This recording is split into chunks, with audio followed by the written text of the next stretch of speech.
Hi viewers அனைவருக்கும் வணக்கம். இன்னைக்கு ப்ரெட்டை வச்சு இப்படியும் பண்ணலாமா அப்படிங்கிற மாதிரி சூப்பரான டேஸ்ட்டில் ஒரு டிஷ் உங்களுக்காக நான் செஞ்சு காமிக்க போகிறேன். ஃபஸ்ட்டு அதுக்கு நான் மில்க் ப்ரெட்டு எடுத்திருக்கேன். மில்க் ப்ரெட்டுக்கு அதுக்கப்புறம் இந்த மாதிரி ரவுண்ட் ஷேப்பில் கட் பண்ணுறதுக்கு ஒரு மோல்டு எடுத்திருக்கேன். நெக்ஸ்ட்டு வந்து சாக்லேட் விரும்பாத குழந்தைங்களே கிடையாது. அதனால் அவங்களுக்கு இந்த மாதிரி மெத்தடில் நீங்கள் செஞ்சு கொடுத்து பாருங்கள். ப்ரெட்டை வந்து ரவுண்ட் ஷேப்பில் இந்த மாதிரி கட் பண்ணி வச்சுக்குவோம். எல்லா ப்ரெட்டையும் அதே மாதிரி கொஞ்சம் கட் பண்ணி வச்சுக்கிட்டு ஒரு ப்ரெட் மேலே நீங்கள் சாக்லேட் வச்சு அதுக்கப்புறம் அதே மாதிரி இன்னொரு ரவுண்ட் ஷேப் கட் பண்ணி மேலே நீங்கள் க்ளோஸ் பண்ணி நல்லா ப்ரெஸ் பண்ணி நீங்கள் டோஸ்ட் பண்ணி கொடுத்தீங்கன்னா ஸ்டஃப் சாக்லேட் ப்ரெட் சூப்பராக ரெடி ஆயிரும். இதை இப்போ நான் தவாவில் வச்சு எப்படி பண்ணுறதுன்னு காமிக்கிறேன். அதே மாதிரி அந்த ப்ரெட்டையும் வேஸ்ட் ஆக்க வேணாம், கட் பண்ண ப்ரெட்டையும் வேஸ்ட் ஆக்க வேணாம். இந்த ப்ரெட்டை வச்சு ப்ரெட் ஆம்லேட் அதை எப்படி பண்ணுறதுன்னு இதையும் நான் காமிச்சிடுறேன்.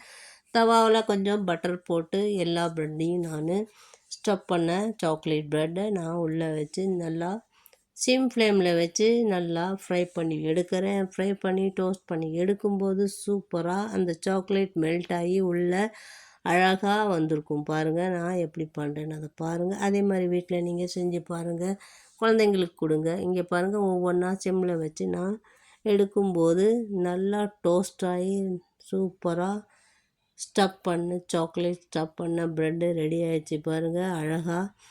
இதை இப்போ நான் டிஸ்பிளேயில் எடுத்து வச்சிட்றேன். அதை ஆறுனதுக்கப்புறம் உங்களுக்கு நான் கட் பண்ணி காமிக்கிறேன்.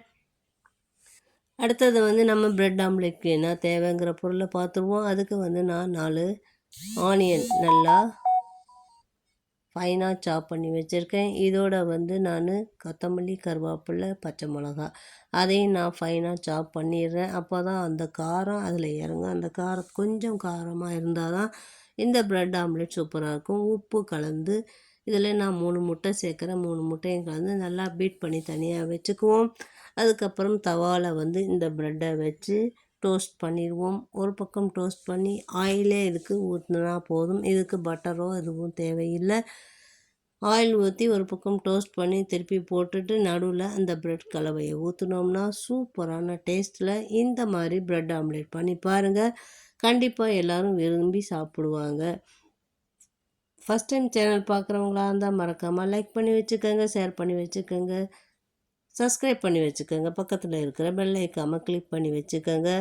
இந்த டேஸ்ட்டில் எப்போது நீங்கள் இப்போ சாப்பிட்ற ப்ரெட் ஆம்லேட்டை விட இது நல்லா டேஸ்ட்டாக சைடெல்லாம் நல்லா கிறிஸ்பியாக நடுவில் ஆம்லேட்டோட சூப்பர் டேஸ்ட்டில் இது நல்லா இருக்குங்க. அந்த ப்ரெட்டை வீணாக்காமல் பண்ணணும் அப்படிங்கிறதுல பண்ணது தான்.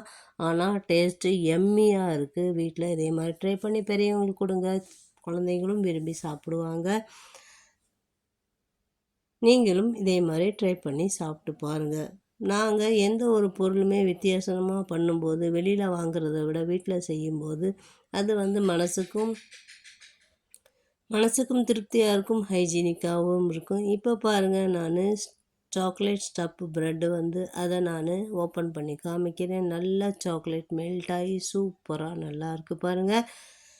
சுவையாக நல்லா டேஸ்ட்டாக இருக்குது. குழந்தைங்க கண்டிப்பாக விரும்பி சாப்பிடுவாங்க, பெரியவங்களும் விரும்பி சாப்பிடுவாங்க. அதே மாதிரி இந்த பக்கம் ப்ரெட் ஆம்லேட்டும் ரெடி ஆயிடுச்சு. வீட்டில் நீங்கள் இதே மாதிரி பண்ணி குழந்தைங்க பெரியவங்க எல்லாம் சாப்பிட்டு என்ஜாய் பண்ணுங்கள். சேனல் பிடிச்சிருந்தா மறக்காமல் லைக் பண்ணி வச்சுக்கோங்க, ஷேர் பண்ணி வச்சுக்கோங்க, சப்ஸ்கிரைப் பண்ணி வச்சுக்கோங்க. சூப்பரான ப்ரெட் ஆம்லேட் மற்றும் ஸ்டஃப் சாக்லேட் ப்ரெட் 2 in 1 முறையில் பண்ணியிருக்கேன். நீங்களும் வீட்டில் பண்ணி என்ஜாய் பண்ணுங்கள். நன்றி, வணக்கம்.